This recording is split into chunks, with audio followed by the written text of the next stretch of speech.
İzləyicilər, bu pasiyent bizə nə vaxt müraciət eləmişdi? Bir həftə öncə müraciət eləmişdi və qalxanvari vəzinin sağ payında böyük bir ölçülü düyün aşkarlanmışdı. Və düyünün biyopsi etdik və biyopsiya nəticəsi, yəni şübhəli gəldiyindən bir test dəyərləndirməsinə aparıldı və burada böyük bir ölçülü düyündür, yəni 3 santim üzərində olan bir düyündür və əməliyyat qərarı verildi. Əməliyyat isə hemitoidektomiya bir payın çıxarılmasıyla tamamlanacaq. Xəstə durun. İndi əməliyyatı verir və birazdan əməliyyata götürəcək hazırlıqlardan sonra. İndi deyirsən ki, qorxursan, heyecanlanırsan, belə də, hə? Bəli, doktor. Niyə heyecanlanırsan ki, yəni olsun?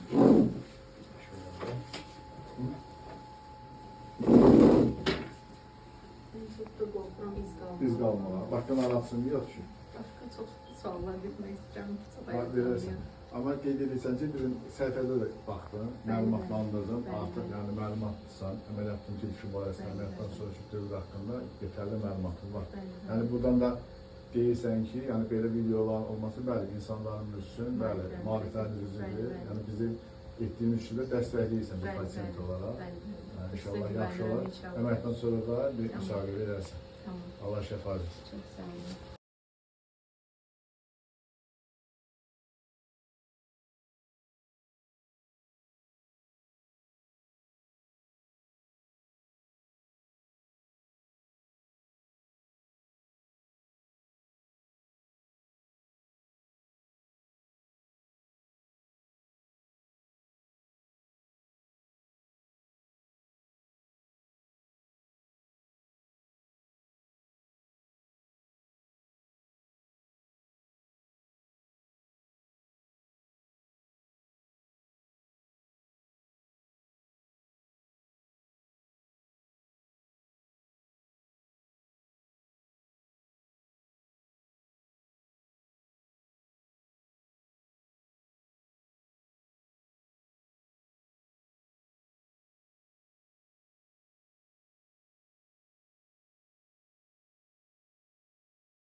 Bu pasiyentdə biz orqan saxlayıcı əməliyyatı icra etdik. Orqan saxlayıcı əməliyyat nədir? Yəni qalxanvari vəzinin bir payının saxlanılması, düyün olan payının çıxarılması. Xəstədə düyün böyük olduğundan biz burada yəni bir pay çıxartdıq. Belə olan halda nə baş verir? Yəni orqanizmin özü, yəni qalmış orqan lazımlı hormonu ifraz edir və xəstə uzun müddətdə dərmandan asılı olur, yəni yüksək dozu qəbul etmir və aşağı bir dozlarla biz bunu idarə edə bilirik.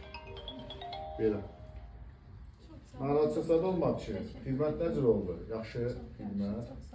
Və bizim də bu pasiyentdə yəni xüsusi strip vasitəsi ilə yapışlanır yara və bu da şiş qoymayır. Çünki yəni bəzi hallarda yəni elə xəstələrimiz var ki, onlara biz xüsusi sap qoyular, amma elə pasiyentlər var ki, o dərisinin elastikliğini nəzərə alaraq hər hansı bir yəni şişə ehtiyac yoxdur və 3 gündən sonra pasiyent duş qəbul etdikdən sonra yara açılır. Yəni bu İslandıqdan sonra striplər açılır və ondan sonra yəni, hər hansı bir belə deyək də ki, bağlamağa da ehtiyac olunmur və xüsusi kremlər var, çapıq itirən kremlər. Yəni o kremlərdən istifadə edilərək çapığın itməsinə nail olur. Allah xəstəyə də şəfa versin, keçmiş olsun. Oldu.